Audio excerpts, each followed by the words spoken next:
लोकसभा का चुनाव चल रहा है। चर्चा मुद्दों पर हो रही है। महंगाई, रोजगार समेत और भी कई मुद्दे हैं जिन पर लोग बात कर रहे हैं। लेकिन आज अचानक से समाचार में कुछ ऐसे आंकड़े आते हैं, दिखाए जाते हैं, जिससे सबका ध्यान तमाम मुद्दों से हटकर जनसंख्या पर पहुंच जाता है। चर्चा होने लगती है कि भारत में मुसलमानों की आबादी कितनी है, हिंदू कितने हैं, क्या हिंदुओं की संख्या में कमी आई है, मुस्लिमों की आबादी कितनी बढ़ गई है, क्यों बढ़ गई है। हिंदुओं के कम होने पर लोग चिंता व्यक्त करने लग जाते हैं, मुस्लिमों की संख्या बढ़ने पर लोग इसे अलग अलग चश्मे से देखने लग जाते हैं। जी हाँ, ये चर्चा शुरू हुई एक रिपोर्ट के सार्वजनिक होने के बाद। प्रधानमंत्री की आर्थिक सलाहकार परिषद की एक स्टडी में ये पाया गया है कि 1950 और 2015 के बीच हिंदुओं की आबादी 7.8% घट गई है, जबकि भारत की जनसंख्या में अल्पसंख्यक समूहों की हिस्सेदारी बढ़ गई है। इसी तरह पाकिस्तान और बांग्लादेश में भी बहुसंख्यक आबादी वाले मुसलमानों की हिस्सेदारी बढ़ी है।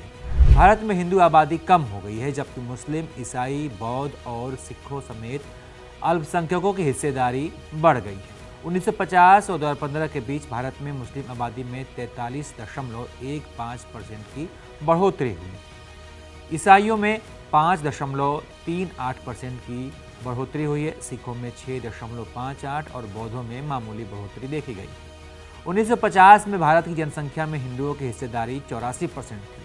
2015 तक ये घटकर 78% हो गई। इसी अवधि में मुसलमानों की हिस्सेदारी 9.84% से बढ़कर 14.09% हो गई है।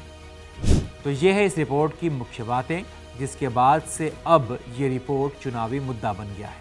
हिंदू मुस्लिम के मुद्दे पर बयानबाजी शुरू हो गई है। गिरिराज सिंह ने बड़ी चतुराई से इस रिपोर्ट को कांग्रेस से जोड़ दिया। गिरिराज सिंह ने कहा कि भारत को इस्लामिक स्टेट बनाने का षड्यंत्र रचा जा रहा है और इसमें कांग्रेस का बड़ा हाथ है। सुनिए। मुसलमान 8% थे, आज बढ़कर के सरकारी आंकड़े 14-15 कहता है, मैं तो कहता हूँ 20 हो गए। हमारा फर्टिलिटी रेशियो, उनका फर्टिलिटी रेशियो हिंदुओं के फर्टिलिटी रेशियो से 1% अधिक है, 1.25%। ये 1.25% अधिक होना ये बताता है कि आने वाले दिन में भारत को लोग इस्लामिक स्टेट बनाना चाहते हैं और ये साजिश बहुत बड़ी साजिश है। उसमें कांग्रेस का सबसे बड़ा तुष्टीकरण रोल रहा आजादी के बाद से। भाजपा के इस बयान पर पलटवार करते हुए प्रियंका गांधी ने कहा कि ये लोग रोज ऐसी बातें करते हैं और बहस को जन्म दे रहे हैं। आखिर ये रिपोर्ट कहां से आई है? ये मुद्दे नहीं है, मुद्दे हैं बेरोजगारी, मुद्दा है महंगाई, मुद्दा है महिलाओं पे जो अत्याचार हो रहे हैं, मुद्दा है कि किसानों के साथ क्या हो रहा है, किसान क्यों कमा नहीं पा रहा है खेती से, उनके लिए क्या किया है सरकार ने, ये है मुद्दे। ये लोग तो कुछ भी बोलते हैं, रोज रोज कुछ नया बोलते हैं, अपने आप कोई मुद्दा निकालते हैं, आप लोग उसको उछाल देते हो। जनता को मतलब आज किस चीज़ से है? महंगाई से है, बेरोजगारी से है, खेती में जो मुश्किलें हैं उससे है। वहीं यूपी के डिप्टी सीएम केशव प्रसाद मौर्य ने इसे समान नागरिक संहिता से जोड़ दिया और कहा कि देश में एक बार फिर से अलग पाकिस्तान बनाने की मांग उठेगी। बहुत गंभीर चिंता की बात है और ये जो जनसंख्या का असंतुलन है, हिंदू की आबादी घटे और मुस्लिम की आबादी बढ़े, यह कांग्रेस की मुस्लिम तुष्टीकरण की राजनीति के कारण से हुआ है। कांग्रेस पार्टी ने मुस्लिम लीग की तरह काम किया है, जिसकी वजह से ये आबादी का जो संतुलन बिगड़ रहा है उसका एकमात्र कारण यही है। इसीलिए इस देश में समान नागरिक संहिता की आवश्यकता है। समान नागरिक संहिता जैसे हिंदू एक विवाह करेगा वैसे मुस्लिम भी एक विवाह करेगा।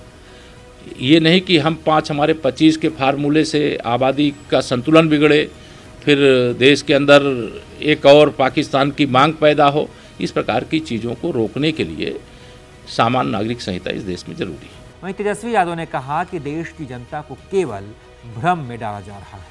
आप देखिएगा जो सेंसस होना था 21-22 में, आज 24 हो गया, अभी तक तो हुआ नहीं। ये केवल देश की जनता को भ्रम में डालना और लोगों में नफरत फैलाने की बात ये लोग कर रहे हैं। ये पूरी तरीके से प्रधानमंत्री जी भाजपा के लोगों का यही एजेंडा है। 10 साल तक इन्होंने लोगों को ठगा है और फिर ठगना चाहते हैं। तो देखा आपने कि कैसे देश के मुद्दे इस रिपोर्ट के आने के बाद से गायब हो गए। अब चर्चा होने लग गई कि हिंदू और मुसलमान की जनसंख्या पर नफरत फैलाने वाले अब एक खास समुदाय को टारगेट करके बयान देने लग गए। इस्लामिक स्टेट, नया पाकिस्तान, जागो हिंदू जैसे कीवर्ड अब सोशल मीडिया पर ट्रेंड करने लग गए हैं। ऐसे में कुछ बड़े सवाल हैं। सवाल नंबर 1 कि लोकसभा चुनाव के समय ही ये रिपोर्ट क्यों सार्वजनिक की गई। सवाल नंबर 2 कि 260 सीटों पर मतदान होना बाकी है और इसको देखते हुए क्या ये रिपोर्ट लाई गई है। सवाल नंबर 3 कि इस रिपोर्ट में 2015 तक के आंकड़ों का जिक्र क्यों किया गया। सवाल नंबर 4 कि क्या सारे चुनावी मुद्दे इस रिपोर्ट के सामने फीके पड़ जाएंगे। ये वो सवाल है जो अब जनता के मन में है। आप इस पर क्या सोचते हैं, आपकी क्या प्रतिक्रिया है, कमेंट कर बताइए। और तमाम अपडेट्स के लिए आप देखते रहिए ABP लाइव।